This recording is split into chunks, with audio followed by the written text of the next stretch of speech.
the water was gone. All 20,000 gallons of it drained into the night, while Karen's perfectly planned pool party invitations had already been sent.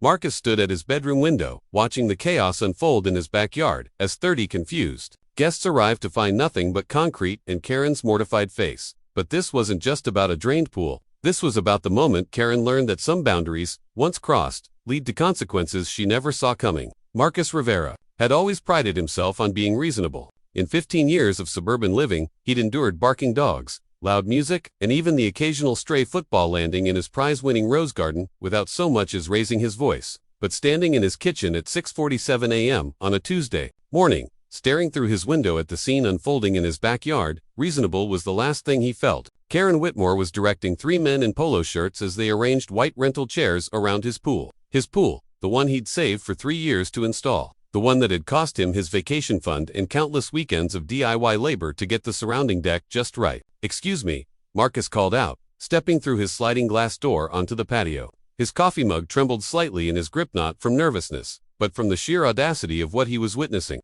Karen turned, her perfectly blonde hair catching the morning sun. She wore that smile, the one she deployed at HOA meetings when she was about to explain why everyone else was wrong. "Oh, Marcus, perfect timing." She clapped her hands together like she was conducting a symphony. "I was just going to come talk to you about Saturday." "Talk to me about what, exactly?" Marcus kept his voice level, though every instinct screamed at him to demand an explanation for why strangers were setting up party equipment on his property. "Well, you know how small my backyard is, and Bradley is turning 16. A pool party is really the only option that makes sense." She gestured expansively at his pristine blue water as if she were showing off her own property. "And your pool is just perfect for entertaining." The coffee mug made contact with the patio table harder than Marcus intended. "Karen, this is my backyard. My pool." Her laugh was the sound of wind chimes in a hurricane, pleasant on the surface but somehow ominous. "Don't be silly, Marcus. We're neighbors. Community is about sharing, isn't it? Besides, I've already sent the invitations." Marcus looked past her at the 3 men, who had paused their work and were clearly uncomfortable with the conversation they were witnessing. One of them, a guy with a clipboard and a company shirt, reading Celebrations Unlimited, approached cautiously. "Excuse me, sir," the man said to Marcus. "I'm Tom from the rental company. There seems to be some confusion about the location." "No confusion," Karen interrupted sharply. "This is the address I gave you. 1247 Maple Grove Lane." She pointed at Marcus's house. "Just continue with the setup." Marcus felt something shift inside his chest, like a gear clicking into place. "Tom, was it? This is indeed 1247 Maple Grove Lane. But this is my property. I never authorized any rental or party." Tom's face reddened. "Ma'am, you told us you had permission from the homeowner." Karen's smile never wavered, but her eyes hardened.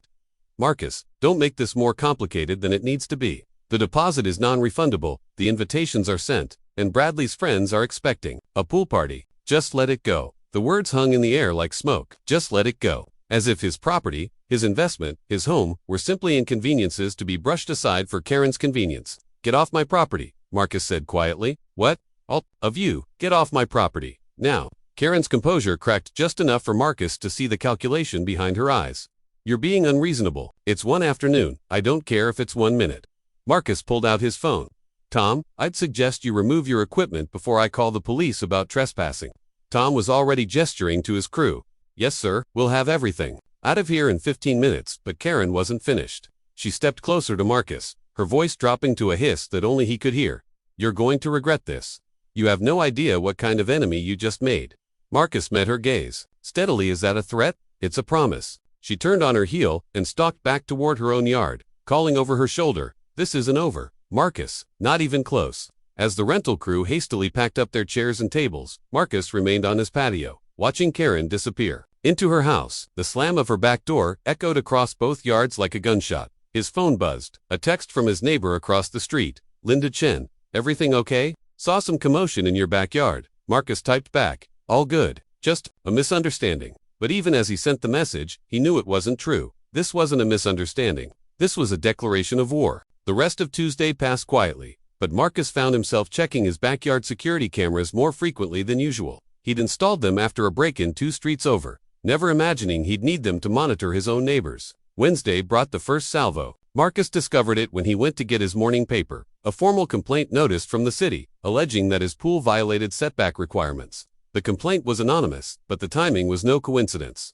Thursday escalated things. Further, his garbage cans, which he'd placed carefully at the curb the night before, were somehow scattered across 3 different yards by morning. When he checked his security footage, the timestamp showed 2:17 a.m.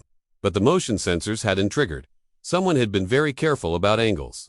Friday morning brought the coup de grace, a notice from his HOA about excessive water usage, and a formal hearing scheduled for the following Wednesday about maintaining community standards. Marcus sat in his kitchen, spreading the various notices across his granite countertop like evidence in a crime scene. Karen had been busy. In less than 4 days, she'd weaponized every bureaucratic system available to make his life miserable. His doorbell rang. Through the peephole, he saw Karen standing on his front porch, holding a covered dish and wearing the same predatory smile from Tuesday morning. Marcus opened the door but didn't invite her in. "Karen, I brought you some of my famous banana bread," she said sweetly, extending the dish. "I thought we should clear the air before things get out of hand." "Things are already out of hand," Marcus replied, not taking the offering. "City complaint, HOA complaint, my garbage scattered across the neighborhood. Should I go on?" Her smile faltered for just a moment. "I have no idea what you're talking about." "Of course you don't." They stood there in Marcus's doorway, two neighbors who had shared pleasant waves for years, now sizing each other up like prize fighters. "Look," Karen said, abandoning the sweet act. "I'm willing to forget this whole thing if you just let me use the pool on Saturday. One afternoon." "Marcus, that's all I'm asking." "And if I don't?" Her expression hardened completely. "Then you'll find out exactly how unpleasant I can make your life in this neighborhood. The HOA hearing is just the beginning." Marcus felt that gear click again, harder this time. "Is that so?" "The Hendersons are thinking of selling," she continued conversationally. "Property values are very important to everyone on this street. It would be a shame if your difficulties started affecting other people's investments." The threat was elegant in its subtlety. Karen wasn't just coming after him, she was threatening to make him a pariah, to turn his sanctuary into a battleground that would drive down everyone's property values and make him the neighborhood villain. "You know what, Karen?" Marcus took 2 steps forward, forcing her to back up. "You're absolutely right about one thing. This is about community. And communities have standards." "Exactly," she said, thinking she'd won. "The standard being that, when someone threatens your neighbors, steals their property, and tries to extort them." Marcus smiled for the first time since Tuesday morning. "Well, sometimes the community responds accordingly." Karen's eyes narrowed. "What's that supposed to mean?" "You'll find out Saturday," Marcus said, and closed the door in her face. Through the peephole, he watched her stand there for a full 30 seconds, processing what had just happened. When she finally turned and walked away, her stride was different, less confident, more predatory. She knew the game had changed, but she didn't know how. Marcus walked back to his kitchen and picked up his phone. He had calls to make and arrangements to handle. Karen wanted to play hardball. She was about to learn that some games have consequences she never saw coming. Saturday was 3 days away, and Marcus Rivera was about to teach his neighbor a lesson about boundaries that she would never, ever forget. Saturday morning arrived with the kind of crisp October air that made everything feel possible. Marcus had been awake since 4 a.m., not from anxiety but from anticipation. 3 days of careful planning had led to this moment, and every detail was locked in place, like pieces of a precision clockwork. At 7:15 a.m., he watched through his kitchen window as Karen emerged from her house, wearing a flowing sundress and oversized hat, clearly dressed for hosting.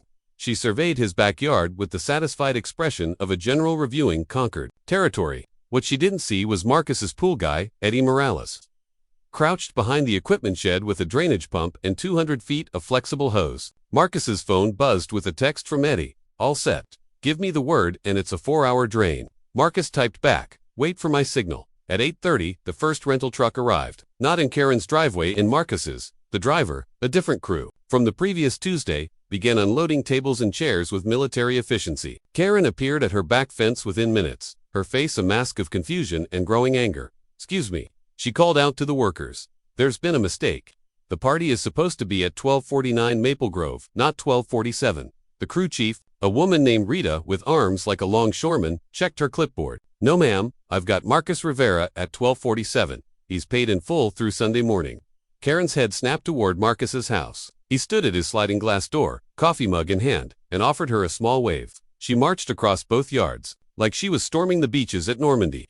"What the hell do you think you're doing?" she hissed, keeping her voice low enough that the workers couldn't hear. "Having a party," Marcus replied mildly. "You were right about community, Karen.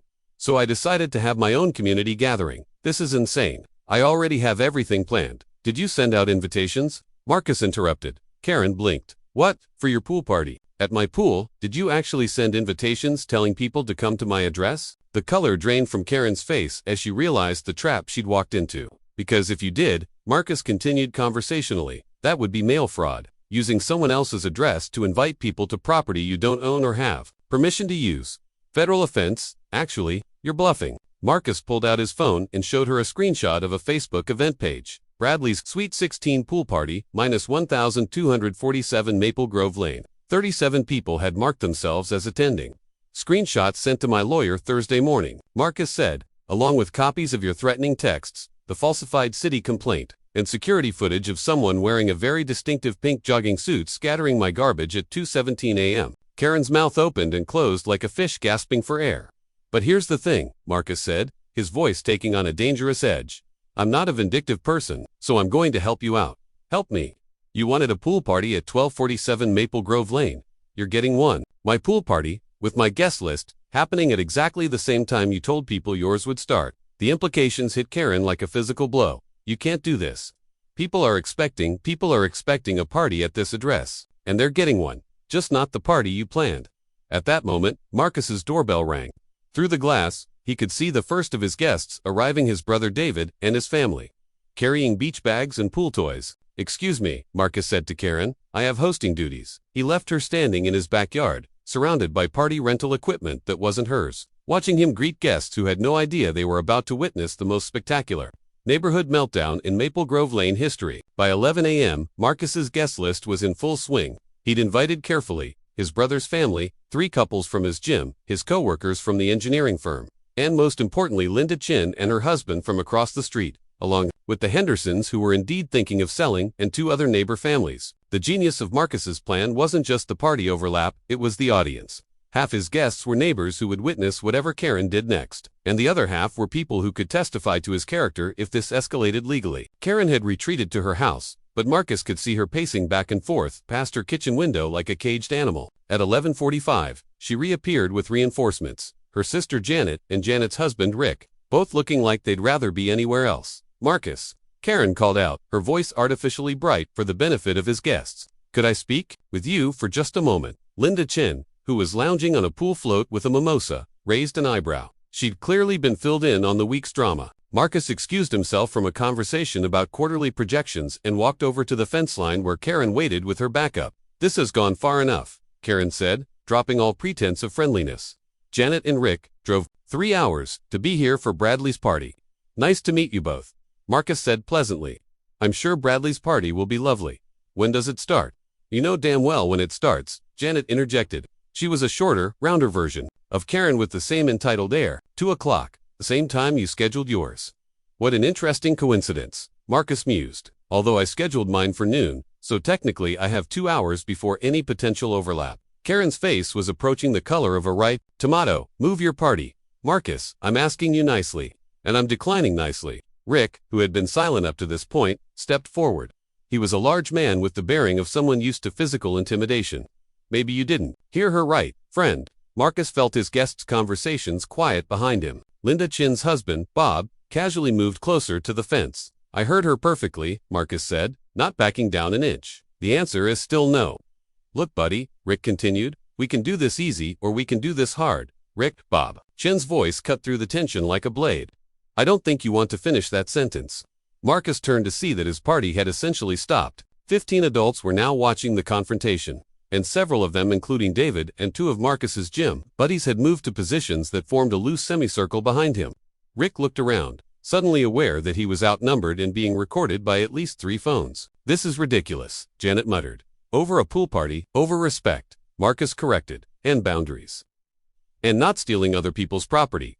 Karen played her final card. Bradley is 16 years old. This is his birthday party. You really going to ruin a child's birthday over your petty grudge? It was a good move, appeal to the crowd's sympathy. Make Marcus look like the villain picking on a teenager. But Marcus had been expecting this exact play. Bradley's birthday party is at 1249 Maple Grove Lane, he said loudly enough for everyone to hear. Your address, Karen, your backyard, your pool if you had one, your responsibility to host. The only person who decided to involve my property in Bradley's birthday was you. He turned to address his guests directly. Last Tuesday morning, I found Karen and a rental crew setting up party equipment in my backyard without permission. When I asked them to leave, Karen threatened me, then spent the week filing false complaints and harassing me to try to force me to give her what she wanted. Linda Chen nodded knowingly. We wondered what those city inspectors were doing here Thursday. Complaint was dismissed. Marcus continued. Turns out you can't cite someone for pool violations when their pool is perfectly legal and up to code. Karen's face cycled through several shades of red. You're lying. The dismissal notice is public record. Bob Chen said helpfully. I looked it up yesterday. That's when Karen snapped. Fine, she screamed, loud enough that people for houses down probably heard her. You want to play games? Let's play games. She stormed back toward her house, but instead of going inside, she grabbed her garden hose and began dragging it toward the fence line. Karen, Janet called after her sister. What are you doing? If he won't let me use his pool, then nobody gets to use it. Marcus realized what she was planning a second before she did it. She was going to spray his guests, his equipment, try to ruin his party the same way she felt he'd ruined hers. But Karen had made one crucial miscalculation. She'd forgotten that Marcus had been planning this confrontation for 3 days, while she was operating on pure rage. As she lifted the hose and aimed it toward his party, Marcus pulled out his phone and sent a single text. Now, the drainage pump Eddie had hidden behind the equipment shed roared to life. What's that noise? Someone asked. Marcus looked at his watch. 12:17 p.m. That, he said calmly, is the sound of my pool being drained. Karen froze with the hose still in her hands. What? You said if you couldn't use my pool, nobody could. I figured I'd save you the trouble. Marcus's smile was razor thin. By the time your guests arrive at 2 p.m., there won't be any water to worry about. The pump's steady hum filled the sudden silence. Through the clear blue water, they could all see the level beginning to drop at the deep end drain. Karen stared at Marcus like he'd grown a second head. You're draining your own pool. It's my pool, Marcus said simply. My water, my property, my choice. But your party will continue, just fine. By 1:45 p.m., Marcus's pool was half empty, and his party was in full swing. The irony wasn't lost on anyone while Karen's carefully planned pool party was about to become a disaster. Marcus's backup gathering had evolved into the kind of spontaneous, neighborhood event that people would talk about for years. Eddie had positioned the drainage hose to run along the back fence, creating a steady stream of chlorinated water that flowed harmlessly into the storm drain 2 houses down. The engineering precision of it, the calculated flow rate, the strategic timing, the sheer audacity of draining 20,000 gallons of water to make a point had turned Marcus into a folk hero among his guests. This is the most epic petty revenge I've ever witnessed, declared Sarah, one of Marcus's co-workers, as she filmed the steadily dropping water level. You're going to be a legend at the office. Karen had retreated to her house after the hose incident, but Marcus could see shadows moving behind her curtains. She was watching, waiting, probably calling Bradley to warn him about the catastrophe awaiting his birthday party. At 1:52 p.m., the first car pulled up in front of 1247 Maple Grove Lane. Marcus recognized the driver as Mrs. Peterson from Bradley's school. He'd seen her at parent pickup. She got out with 2 teenage girls, all of them carrying beach bags and looking excited for an afternoon by the pool. Excuse me, Mrs. Peterson called out, approaching Marcus's fence. We're looking for Bradley Whitmore's party. Marcus set down his beer and walked over with the careful dignity of someone delivering tragic news. You have the right address, he said gently, but I think there might be some confusion about the location. Mrs. Peterson looked around at Marcus's party, the adults, the lack of teenagers, the slowly emptying pool, and her face began to show the first signs of understanding. The invitation said 1247 Maple Grove Lane. One of the girls said, checking her phone. That's this address, Marcus confirmed. But I believe you're looking for the Whitmore house, which is 1249, right next door. He pointed toward house just as the front door opened and Bradley emerged. At 16, he was tall and lanky with his mother's blonde hair, but thankfully none of her entitled expression. He looked mortified. Mrs. Peterson, Bradley called out. I'm so sorry. There's been a ... situation. More cars were arriving now. Marcus watched as a steady stream of teenagers and parents discovered that the pool party they'd been invited to was at an address that contained no available pool, just a concrete pit with about 4 feet of water in the deep end, and a very awkward explanation.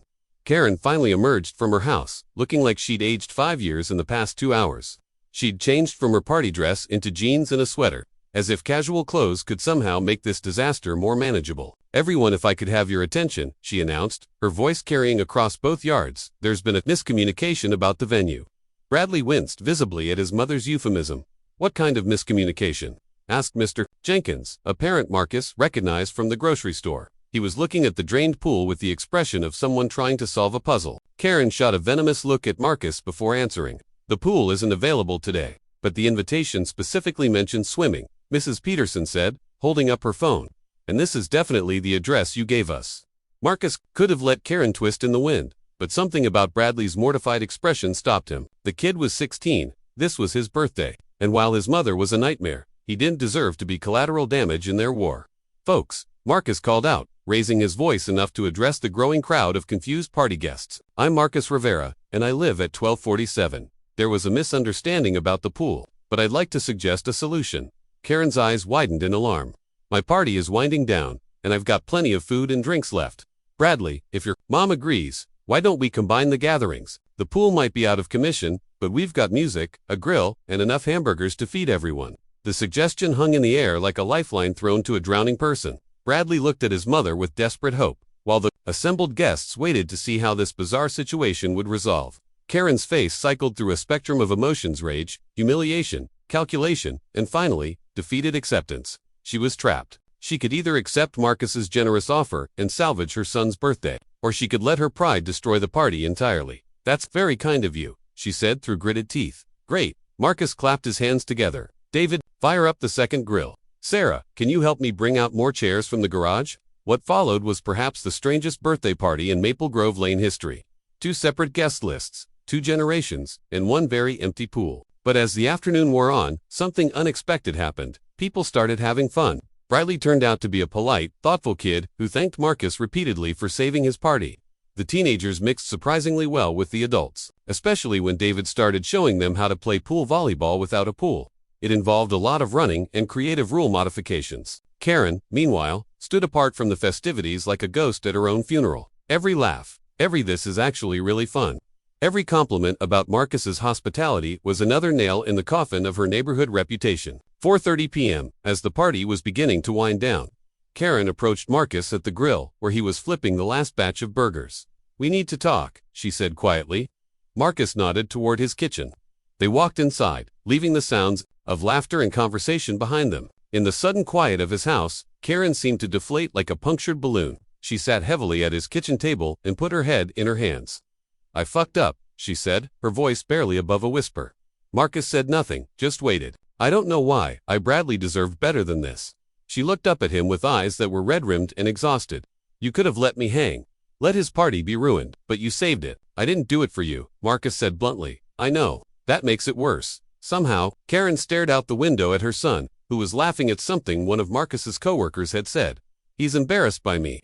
"My own son is embarrassed by his mother." Marcus poured 2 glasses of water and set one in front of her. "Karen, can I ask you something?" She nodded. "What were you thinking, really, when you decided to just take my pool?" Karen was quiet for a long moment, staring at the water glass like it held answers. "I wasn't thinking. That's the problem. I saw what I wanted, and I convinced myself I deserved it, that you should just accommodate me because it was easier than fighting. And when I said no, I panicked." She laughed bitterly. "God, that sounds pathetic, doesn't it? I panicked because someone told me no, so I decided to destroy them." Marcus sat across from her. "The city complaint, the HOA, the garbage. All me." Karen met his eyes. "I have friends in the city planning office. I chair the HOA architectural committee. I know which buttons to push to make people's lives miserable." "Why?" The question seemed to surprise her. "Because I could, I guess. Because I'm used to getting my way, and when I don't," she gestured helplessly, "I become a monster." They sat in silence for a moment, the weight of her admission settling between them. "My husband left me last year," Karen said suddenly. "Did you know that?" Marcus shook his head. "He said I'd become someone he didn't recognize. Someone who treated other people like obstacles instead of human beings. I told him he was wrong, that I was just, assertive. But sitting here, watching you save my son's birthday after I tried to destroy your life." She wiped her eyes with the back of her hand.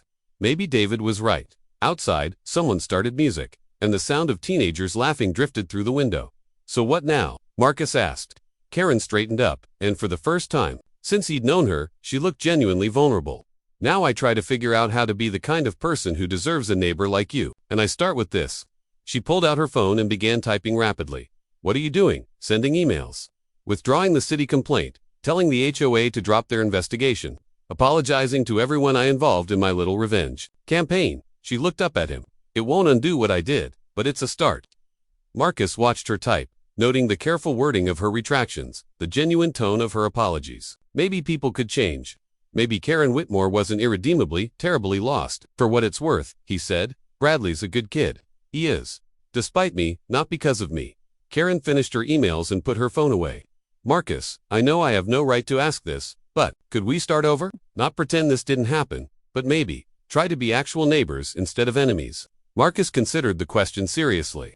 Trust, once broken, wasn't easily repaired, but the alternative was years of Cold War. In a neighborhood where their houses sat 30 feet apart, we can try, he said finally. But Karen, yeah, if you ever pull something like this again, threaten me. Involve my property in your plans without permission. Try to manipulate city services to harass me. We won't drain my pool next time. I'll call my lawyer, press charges, and make sure the entire